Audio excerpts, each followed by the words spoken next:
A gente vai expandir então esse assunto. Agora a gente conversa com um especialista em tecnologia e segurança digital, Arthur Igreja. Arthur, boa noite para você já. Obrigada por conversar com a gente aqui na CNN.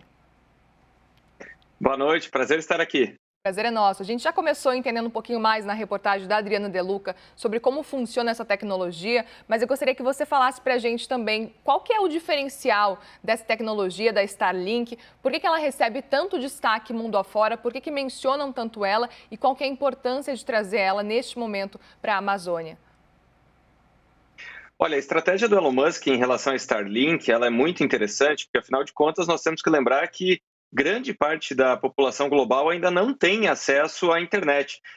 Então, pode parecer que todo mundo tem essa disponibilidade, mas não é verdade, especialmente em áreas remotas. E isso tem muito a ver com um país com dimensões continentais, como é exatamente o caso do Brasil.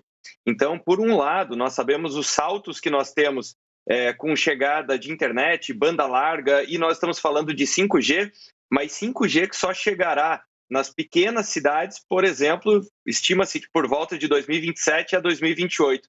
Então, a estratégia do Elon Musk em posicionar essa rede de satélites chamados suborbitais, como a reportagem mostrou, a 550 quilômetros de altura, possibilita levar a internet virtualmente para qualquer ponto da Terra, instantaneamente. Então, aqui no Brasil, nas regiões remotas e também para o agronegócio, seria muito importante contar com esse tipo de conectividade. Outras empresas também tentam fazer isso, que a analogia que nós podemos fazer aqui é transformar o mundo inteiro numa grande Wi-Fi, é poder levar sinal para qualquer parte do mundo. Seria possível realmente colocar esses satélites de Elon Musk, por exemplo, em diversas regiões do mundo, lotar praticamente o mundo desses satélites? Seria possível para transformar num grande Wi-Fi, como você fala? É exatamente isso, a iniciativa da Starlink, e temos que lembrar que outras empresas também tentaram fazer isso. Alguns anos atrás, a Alphabet, que é o grande conglomerado do Google, tentou desenvolver um projeto com balões para tentar levar a internet para regiões remotas.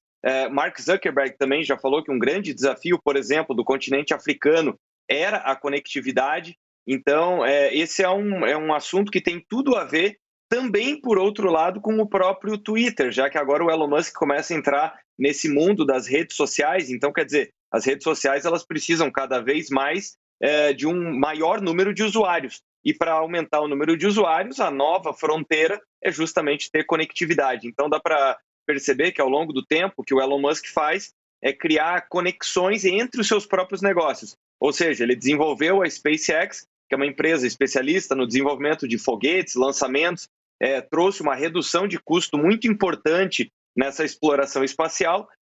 Na sequência veio a Starlink e agora ele começa a fazer essa mescla entre Starlink e o potencial todo que o Twitter apresenta. Por exemplo, no Amazonas, a gente já consegue imaginar qual pode ser a qualidade dessa internet? Sim, nós estamos falando aqui de uma conectividade de banda larga. É importante enfatizar, por outro lado, que não é um serviço barato. Então, esse é um ponto que foi muito destacado nos últimos dias. O plano custa, nesse momento, mais do que R$ 500. Então, nós temos uma série de fatores envolvidos. Primeiro, o próprio equipamento receptor.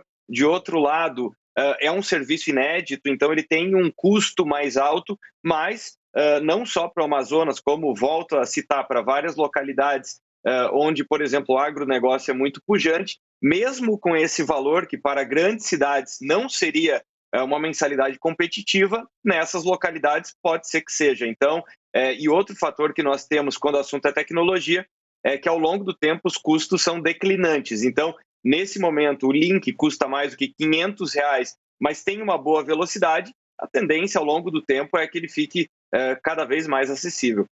Ótimo, é isso que a gente espera. Mas agora, especificamente em outras partes do mundo, se a gente for pensar, para poder, de repente, até se espelhar, ficar de olho no que acontece do outro lado do mundo, a gente pode usar o exemplo já de outros lugares que já utilizam dessa tecnologia e gostam, enfim, veem a internet funcionando por lá? Sim, nós temos vários países, então, naturalmente, o primeiro país que teve essa cobertura foram os Estados Unidos, várias outras regiões do mundo. E tem que lembrar que a Starlink ela já está presente no Brasil, numa região ainda, uma cobertura pequena, e também dá para destacar aqui o que aconteceu durante esse conflito entre Rússia e Ucrânia, que a Ucrânia teve as suas, enfim, a sua infraestrutura absolutamente atacada, e não só do ponto de vista dos bombardeios, da invasão, mas também através de ataques cibernéticos. E a Starlink teve um papel muito importante, está tendo um papel muito importante em levar link de internet para a população que lá ficou, apesar do incrível número de refugiados. Então, tem um caso muito recente aí da rápida instalação da Starlink na Ucrânia, que antes do conflito ela não estava presente. E tem uma vantagem que, apesar de ser caro, não precisa daquela quantidade de cabos, né? É só liberar o sinal. Como é que funciona isso? Exatamente, o receptor então precisa ser adquirido, um receptor específico desenvolvido pela Starlink em parceria com outras empresas, mas a partir desse momento, se você tem essa cobertura desses satélites suborbitais, você consegue levar a internet para qualquer parte do mundo. Por isso que eu volto a dizer que é uma estratégia drasticamente diferente da banda larga com fibra ótica, em que você vai levando quilômetro a quilômetro, bairro a bairro, e também muito diferente do 5G, em que você tem uma velocidade extraordinária, mas as antenas têm um alcance bastante reduzido.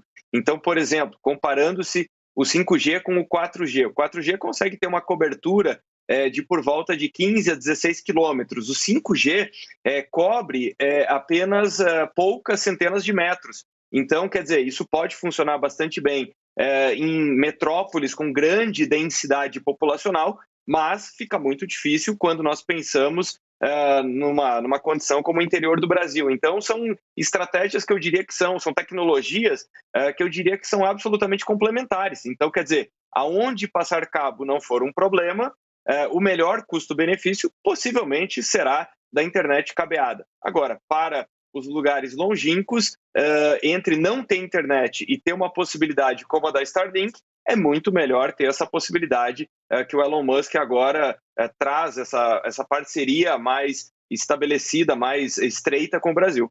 Mas só para a gente entender, a internet com cabo tem a qualidade semelhante à internet, por exemplo, que Elon Musk está oferecendo?